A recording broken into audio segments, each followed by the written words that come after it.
Hey you guys, Desmond here, And Creature. and welcome back to the channel. Woo! And today we are here to discuss Canada's Drag Race. I almost said Canada versus the world. No, just Canada's Drag Race, season 5, episode 7. So we had a design challenge. Before we get into it, just want to remind everyone to like, comment, and subscribe to the channel. We have a goal of 1,000 subscribers, and we'd love to reach it as soon as possible. So, what did we think of this episode of Canada's Drag Race? Woo, mama. This was drama. Drama. But I understood it, but I feel like it was a little much. Oh, well, I got screenshots. We'll talk about the moment. But let's go ahead and get into the episode. So we start off after Uma's elimination.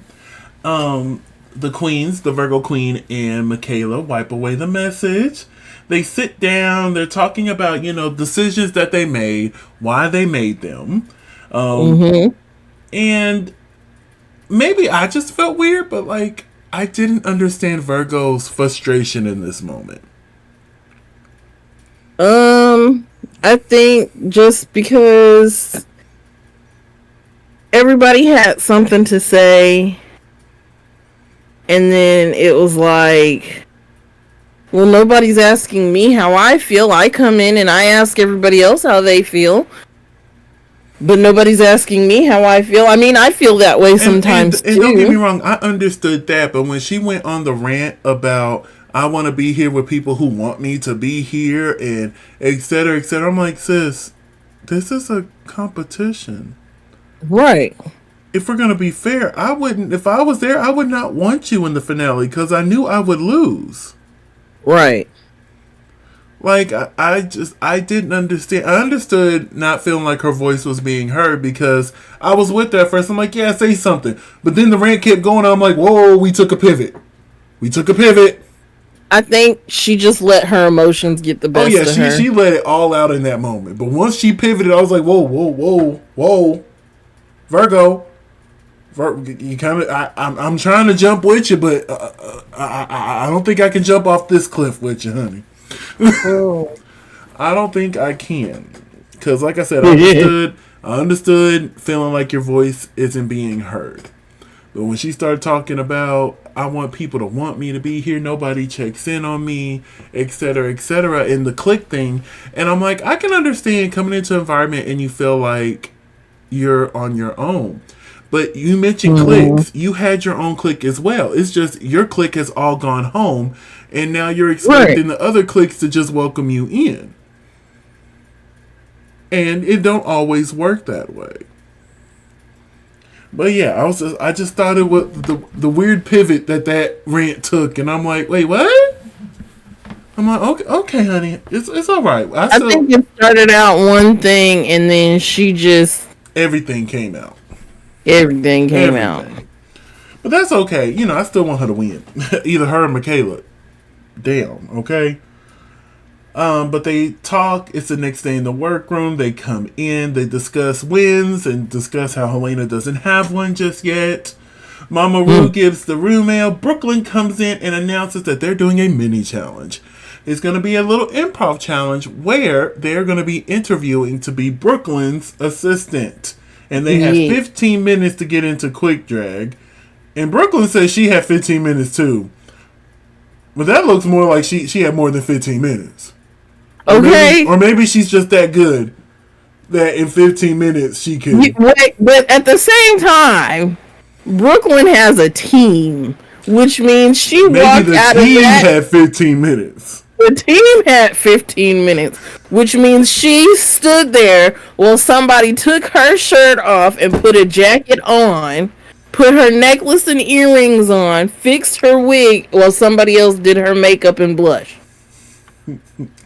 But I will say this mini challenge was cute. Honestly, this is another time where I think the mini challenge could have been a maxi challenge. I'm like, this would have been a fun maxi challenge. I thought it was a maxi challenge because I wasn't paying attention at first. I had to go back and watch it again. I'm going to need you to be paying attention when you're watching these shows. Stop getting distracted. Normally, when I watch it, knowing we have to record, because if I watch it too far ahead of us recording, I'm gonna forget everything. Mm-hmm. So I usually watch it in the morning. Mm-hmm. But at the same time I'm watching this, I have 50 billion other things going. And then my mom called in the middle of it and wasted 35 minutes of my time. So it's playing, but my mom is talking, and I'm like, okay, let me go back and watch it. I got a new tablet today, so I've been playing. You got a tablet? I did. I got me a tablet. So I was playing on that while watching the Try Guys did D&D. So, ooh, the second episode came out? Yeah. Wait, I think it's out. I watched. Or is it on second Try TV, which I still don't have? Yeah, I watched the first two, but now they did 2 Christmas episodes as well. Ooh. So I'm on the first of the 2 Christmas episodes. But there were several times I'm like, wait, what happened? Go back, because I'm sitting there playing on this tablet I just got, trying to set everything up and get everything all nice and pretty. What kind is it? Is it an iPad or is it? It's a Samsung Galaxy Tab 9, I believe. How do you have an iPhone but you got a Samsung tablet? Because this iPhone, and I'm holding it like this, was not the plan for me to get. I let my brother Carter talk me into getting it. Well, once I'm done paying off this thing, I'm going back to my Galaxy, because the only reason I got this because my Galaxy Note, they stopped making my Note. And I'm like, why y'all gonna stop making my Galaxy Note? That's the only phone I like. So I got this iPhone, and it's cute. Don't get me wrong, it's cute. And there's a few things that it does that I like, but I just prefer my Galaxies. So I'm going to get the Galaxy S20. Come back to the Galaxy side with me. Yeah, I'm going to get the Galaxy S20, whatever number it's on by the time I'm done paying. I have like a year left paying on this. Yeah, it gives me a year to upgrade mine, because I need to get to the latest one, because I think... So whatever Galaxy S20, 90, 50, whichever one it is, I'm going to get that. I think I'm like 3 phones behind. Uh-huh. But this one's starting to act up. That's usually when I decide I need to replace it. This mini challenge. Lord, we got off the subject. But the winner of the mini challenge was Minnie Wang. I thought she did do the best of the group, because some of them, I thought Michaela did fine, but like the rest of them, I'm like, could y'all not think of anything? Like the only time Perla was funny is when she made the joke about crying. I forget exactly what she said, but she said something about crying, and I'm like, yeah, I feel you on that. I feel you. But we find out afterwards that this week it's a design challenge, but not just any design challenge. They are going to be designing looks that Brooklyn is going to model on the runway. Mm-hmm. I'm sitting there and I'm like, because, we've known about this. I think they even put a little piece of it in the preview for the season. But now actually seeing it, it was so much fun. Like, I really enjoyed seeing Brooklyn. And I'm like, I would love for other hosts to do it too. Yeah. And like, I would love to see other hosts do it. I doubt RuPaul will do it. But like, I can see Nikki Doll letting the girls in France do it. I can see Michelle letting the Down Under Queens dress her. You know what I'm saying? Like, I would... Ooh, can you imagine the Espana girls dressed in Supreme?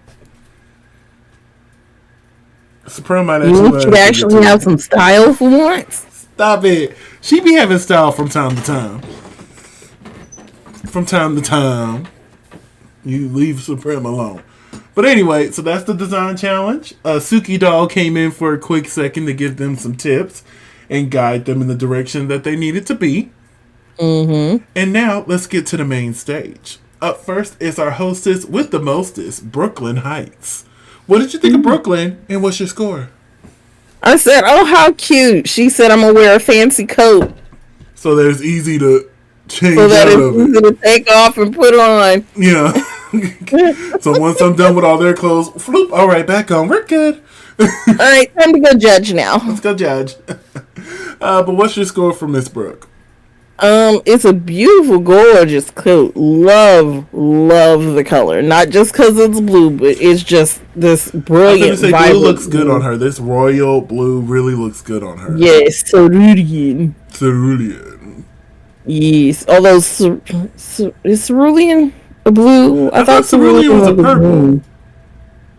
No, I'm thinking celadon. Celadon is a green. Cerulean is a blue. Got you. Okay. Got you. But yes, what is your score for her? This is an A+. You know, Brooklyn. I'm gonna have to give it to for this situation. I understand why there's no accessories, but like not seeing any accessories still takes me out of it. So I can only give it like an A-. Earrings on. Yeah, but a necklace would have gone here. Some nails. I'm sorry, some colorful nails. But I get why she did what she did because she's gonna have to dress up here in a minute. So I'm not gonna harp on it too much. So this week we are joined by Brad Gorinsky, Tracy Melshore, and our extra special guest judge, Serene Fox. Just make this girl a rotating judge at this point, because we see her so much on the show, and I love Serene. She always brings such a different point of view. She's always friendly. She's always kind. Bring her back. Bring her in officially, okay? Bring back Cerulean. Bring back Cerulean. Oh, speaking of bring back my girls, T.S. Madison's going to be there next week. Bring back my. Yes. Which I knew was a matter of time before T.S. Madison. Desmond in last season. Huh? Put your answer down below. What happened? I said, how many episodes of Bring Back My Girls did you see Desmond in last season? And did you see me in the one for Canada? Oh, was that last week's? I haven't. Yeah, I think it was last week's. It was quick, but I was there. I was like, "Hey!" And then I saw the back of my head somewhere. So I'm like, "There's me again. There's me again, honey." But the past few seasons of Bring Back My Girls, she always quotes that Canada is her favorite to do because the queens come up in there and they be ready to tussle. It'd be messy. She loves the girls, so to see her be there next week, I love that. But let's go ahead. Before Brooklyn hits the runway, the queens are going to hit it first. Hey. So the category is wardrobe malfunction. So if you were given the prompt of a wardrobe malfunction, what would you have brought to?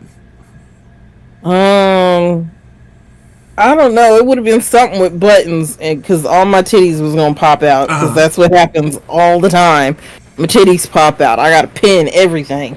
So it would have been something where I was I would literally just walk and bend over, and titties would just spill out. Yeah. For me, my first thought was you were in a hurry. You're on your way out the door. You didn't realize you grabbed two different shoes. You didn't realize that your jacket don't match your jeans. Like, everything's mismatched. Everything's all smurred. You still got sleep in your eyes. Like, that would have been my wardrobe malfunction. I was so tired from waking up late. And then your runway presentation would have been so funny. Still had my mind on it. Like, oh, wait. It couldn't be. It would have been run to the middle and then pose. But for me, I think I would have like sat there and ran from the back, ran to the front, ran from side to side, looked down, and then just stopped right smack dab in the middle and been like, and then went back. Yeah. But let's quickly go over these looks. Up first, we have Minnie Wayne. I thought this was blurry picture. Yeah, I thought that. Yeah, it was blurry, but the wardrobe malfunction was not blurry. No. I thought this was cute. This gets a B+ for me. I agree. Up next is the Virgo Queen. It didn't. Even when she explained what her wardrobe malfunction was, I'm like, sis, the back of your dress still looks fine. Because I didn't even get a screenshot. What was the wardrobe malfunction? She was a model. She was late getting into the runway. They put on a dress too small so the back didn't cinch all the way. But when she turned around, I'm like, yeah, you could tell it's not cinched all the way, but it's not bad. But it looked purposeful. Didn't get a lot of times when you see it not cinched all the way, they're doing that on purpose. Right. So yeah, this might have been one of the last minute looks that she had to pull together. She's like, oh, I still don't have nothing for this. That'll work. Bring it here. Yep, I'll explain it away when I get up there. Yeah. So this gets a C for me. I agree with your C. Up next is Helena Poison. She has this beautiful gown on. She trips and oh no, her outfit fell off. I thought it was cute. Oh, and don't forget the scalp came off too. That gagged me. I didn't see that one coming. The scalp? Oh my gosh. The scalp gagged me. I'm like, okay, Helena, you just took this right? B+ up to an A-, okay? You gagged me. I'm like, really okay, that's did. cute. It really did. That was cute. Great. I was like, the original dress is ugly. The malfunction is like mid, but then she took the scalp off, and I was like, oh shit, okay. Yeah, so okay. For me, A-. I agree with your A-. Up next is Xana. Now, as she was walking, her outfit was just slowly falling apart. I really actually liked the way that it was going. I know they were kind of iffy about it, but I liked it. As she was walking, things were just falling off. Like, oh no. And then she bends over, it rips. Right. I personally liked it. You know, and it makes sense. It gave me back to, like, Living Single vibes. When she did that, like, one cha-cha-cha-cha-cha-cha, and then the whole dress fell apart. You remember that episode? Yeah. But I think if it had happened like that, where it was like a cha-cha-cha-cha-cha-cha, oops, my arm fell off, cha-cha-cha-cha-cha, oops, this came apart. I think that's what they were looking for, as opposed to her walking and things just like, oh, oops, it's falling apart, even though I'm pulling it to fall apart. Mm-hmm. Because I'm pretty sure, like, the most organic thing that happened was just the rip at the back of the skirt. So for me, this gets a B+. And I give it a B. Oh, and I found out the tattoo that's being covered. Her Snatch Game character, that's who she has tattooed on her. That they have her covered up with the Band-Aids. That's who it is. I went on her Instagram. Yeah, I went on her Instagram and seen it. And then the other side has some guy on it. I'm imagining he's probably in the same field as Betty Page. He looks like he's from that era, has that weird mustache, that Village People hat. Taylor hat. But yeah, so I was like, oh yeah, let me tell you, I did go see what that tattoo was. Up next, we have Perla. I thought this was good. She was drunk. She wasted the drink on the front. And then also she forgot to make sure that her dress was not fully... fully down and not tucked into her panties. And the panties said, hey, Brad. Hi, Daddy. Hey, Dad. Ugh. I'm going to be quiet. Don't make a face. I'm sorry. It's just every time they call him Daddy, I'm like... And don't get me wrong, Brad is a good-looking man, but as soon as they say Daddy, I'm like, where? Where? He gives me bottom vibes. He doesn't look like a daddy. But then again, I've been surprised by some very dominant, nerd-looking people. But what is your score for Perla? This gets an A for me. This gets an A-. I really like this. It was a wardrobe malfunction in a different way. I liked it. Right.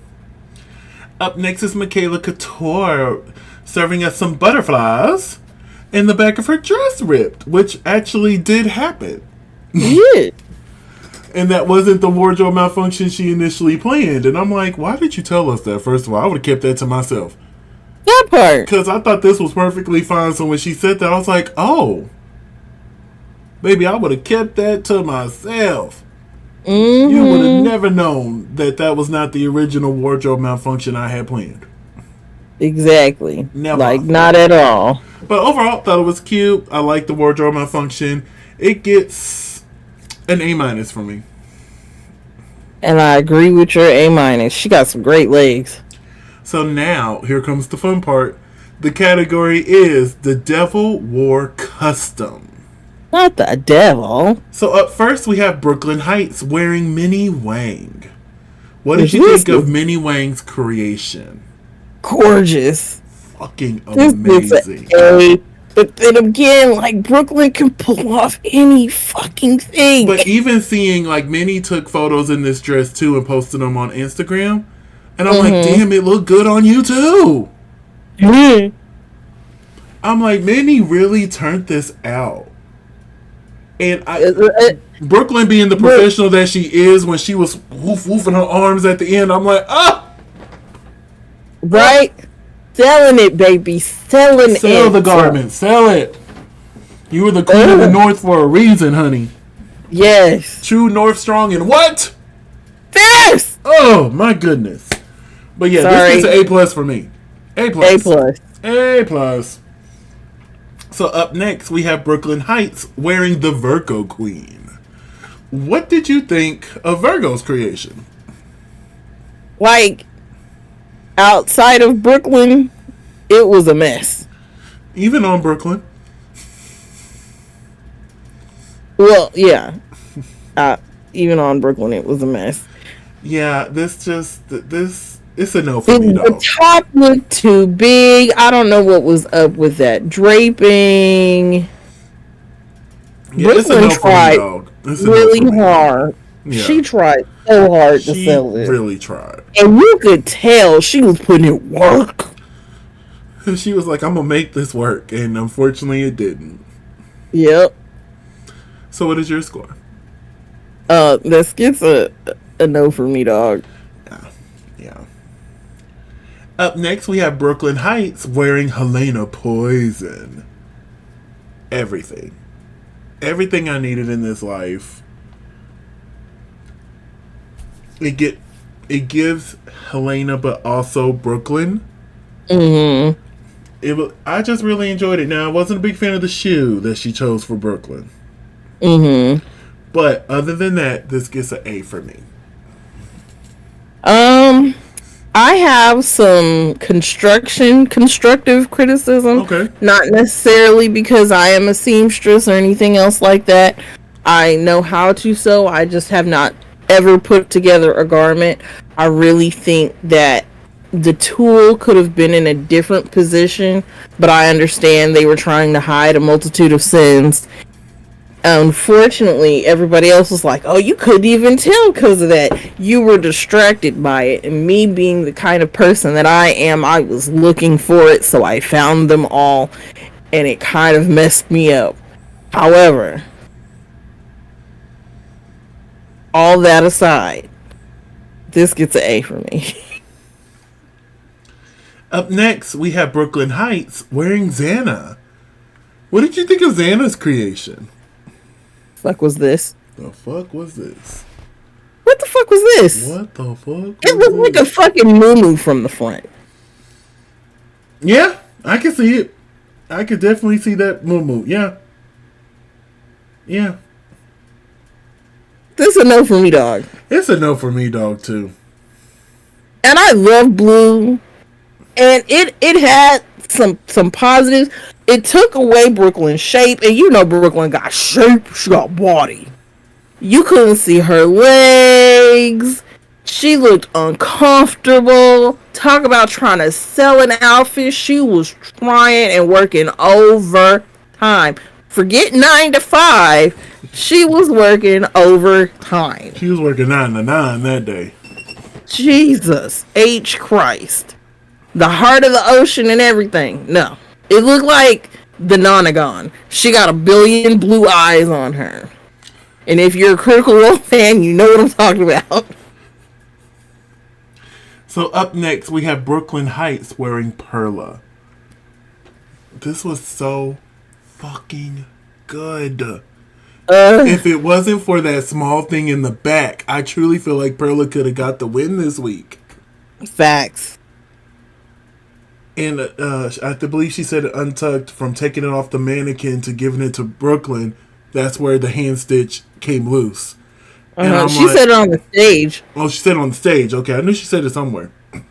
Hey, can we pause? Sure can. But yeah, I really thought this could have taken the win this week for Perla. But unfortunately, I got a screenshot of it. The back did come undone, but it's still so fucking good. So good. So good. It hurt my feelings for Perla. I'm like, ooh, she gonna get her another win. And then Brooklyn turned around. I'm like, ooh, it's gonna go to Never mind. But yeah, for me, I'm gonna give this an A. it would have been an A plus if it wasn't for the little small thing in the back.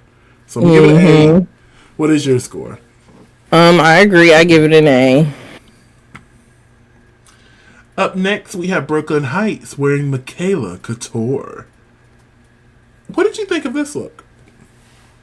I liked it. I actually liked it a lot. I don't think we've seen Brooklyn in this color. And this color makes her skin. The fact that Michaela made this when we know what she did the first design challenge. Right? I think she just needed a closure help. Because once the zipper was on, she was good. Yeah.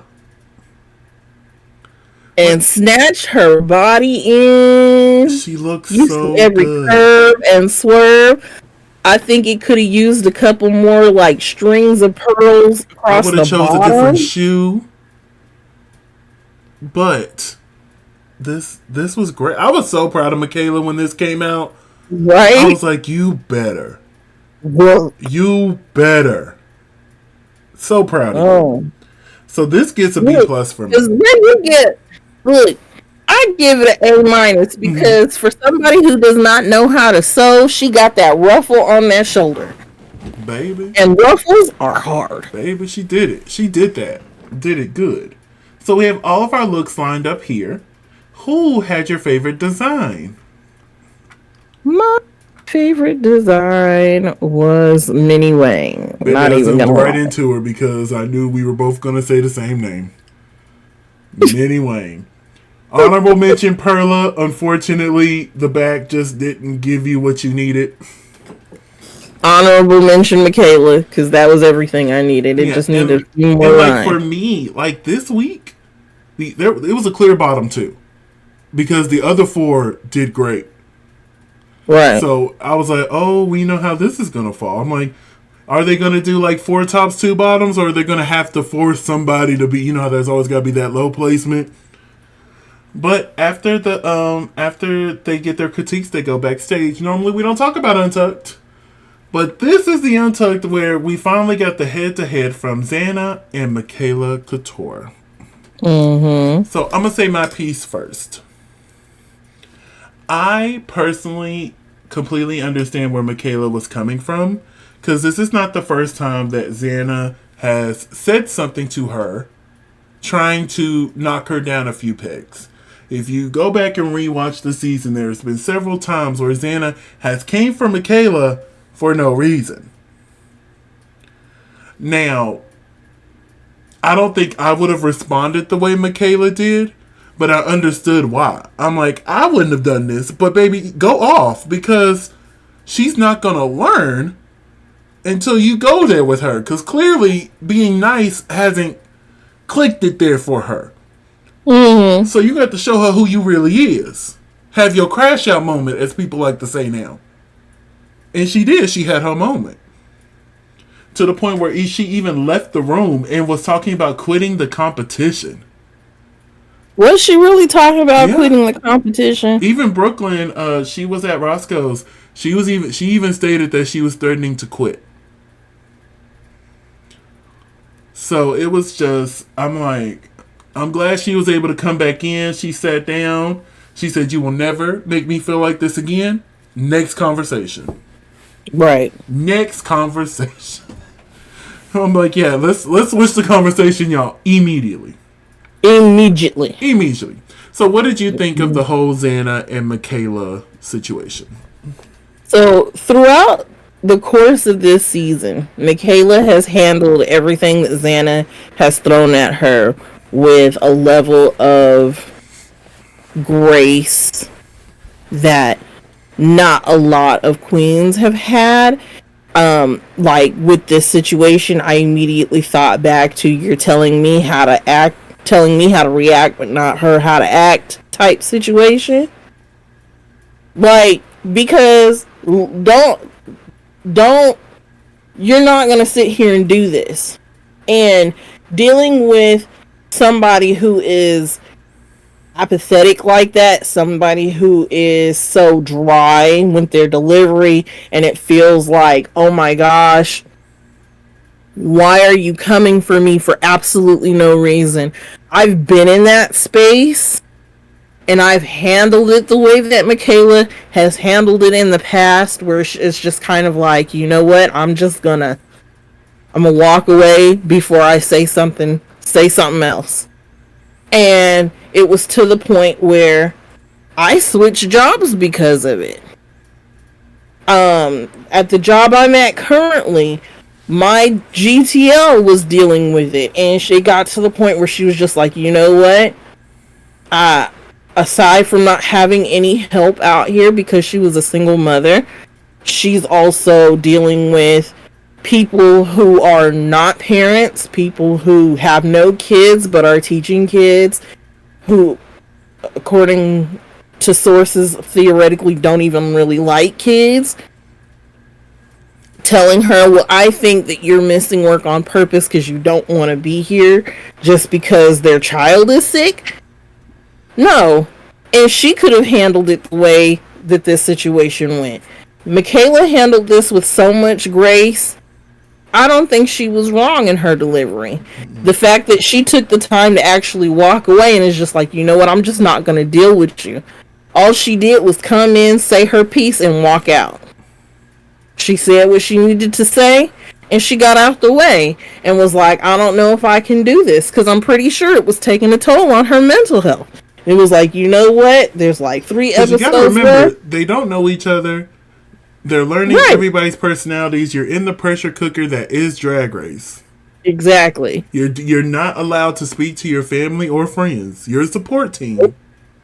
Exactly. And sometimes enough is enough. They really should have like an on-base therapist or something. I believe they do now, but I know for the longest they didn't. Yeah, they should have. I believe they do now. I believe they do now. Yes, because you can say everything you want in a confessional and end up accidentally saying the wrong thing. I know that I've been in that space before. And you just have to find the right person to vent to. And sometimes therapy will do that for you. I don't blame her at all. Xana was wrong. So, let's get back to the main stage. We come back up and we find out that Minnie Wang is the winner of this week's challenge. Now, I agree. Do you agree? Yeah. I agree. And we find out that the bottom 2 was Xana and Virgo Queen. And honestly, it couldn't have been nobody else in my eyes. Because at first I'm like, what if they throw Michaela down there because they just had that big argument? They'll be like, ooh, we could pay it off with this big lip sync at the end between the two that just had the big fight in Untucked. Mm-hmm. But they didn't. I'm like, okay, thank y'all, because I really thought for a second they were about to do it. Right. So they lip sync to Taking Chances by Celine Dion. A, amazing song. And B, it was a song I've never heard before. It didn't sound like her for a minute. I was shocked that we got a Celine Dion song, because usually they save her for the finale.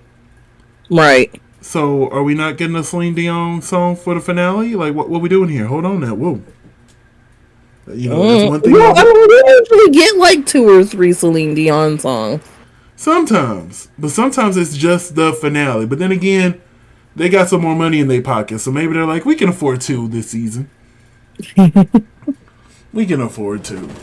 We can afford 2. But yeah, overall, I thought this was a really good lip sync. It was pretty even for me up until the end. Right. That's when Virgo kicked it into high gear. Mm-hmm. Like, I'm like, oh yeah, winner. Put the crown on her. Winner, chicken dinner. I'm serious. If her and Michaela don't win this season, I'm going to be highly upset. I'm just going to be honest with you. I'm going to be highly upset. But yeah, that just, it was a beautiful lip sync from both of them, but in particularly Virgo. She really ate it up. She did. So the judges made their decision, and they decided to keep Virgo Queen. Do you agree? Yes. I do as well. Which means Xana must sashay away. Okay. So they danced the night away like they didn't just crush that girl's dreams. And then we find out next week they'll be doing an improv challenge. Yeah. Very much, watch what happened live. The Graham Norton show. We've seen similar type challenges like this on different iterations of Drag Race. Michaela looks amazing right there in that green. She looked like she finna hit us with that one short day in the Emerald City. Not the one short day. Baby. She's the president of the committee that puts that together. But yes, I'm excited to see this. Because from the clip, the only one that they really showed struggling was Helene. I'm not sure if it's one of those curves to be like, oh yeah, we showed her struggling, but she really won. Right. Or what. But yeah, excited for that. And like we spoke earlier, T.S. Madison will be in the house. Guess who's back in the house? Click, click. Yes. I'm excited to see Miss Madison come through. But honey, that's all I got. You got anything else you want to add? Nope. All right, well, tell the people where they can find you. You can find me at Creature McGill. That's CRESHAMCGILL on all social media. And you can find me in the club, Pocket Full of Bud Mama. But if I'm not there, you can find me on all social media platforms at Simply Desmond. That's SIMPLYDESMOND. Thank you so much for spending a piece of your day with us. Don't forget to like, comment, and subscribe. And we'll see y'all soon. Bye.